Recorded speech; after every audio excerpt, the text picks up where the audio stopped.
tell me your news. So I'm going to get a robotic dog given me to develop some curriculum for it. And so I'm very excited. And who gave it to you? Road and Arrows. I'm actually not getting it till Monday because that was the first day our schedules lined up.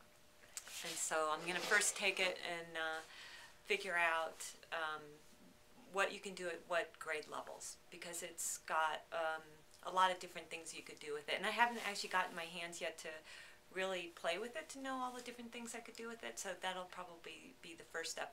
And then because they have a grant for this, I probably will need to go through and figure out exactly what the grant is looking to have happen, but very excited. What were you telling me about the vision stuff and programming? So for example, we had a brief discussion before the recording went on about, whether you try to align it with whatever standards. And I don't want to turn it into something boring because we're, specifically trying to address standards. But I think what you could do is have different fun units. And then once you look at the things you learn, you could say, this really maps back to this or that Common Core math and science standard. So, for example, it has vision software to it. And the way this software works is you can actually program it to recognize a face so that the dog will go searching for its master. Well, you could take that and do a side trip and then talk about how vision really works in people.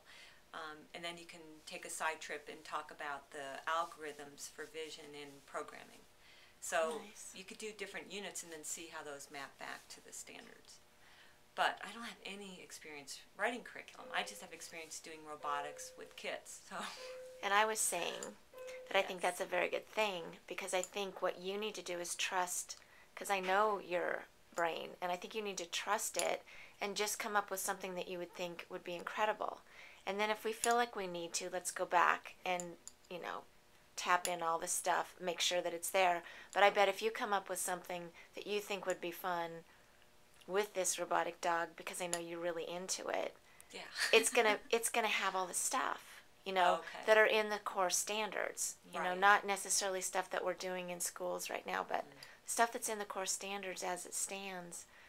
I think you're gonna find it's there.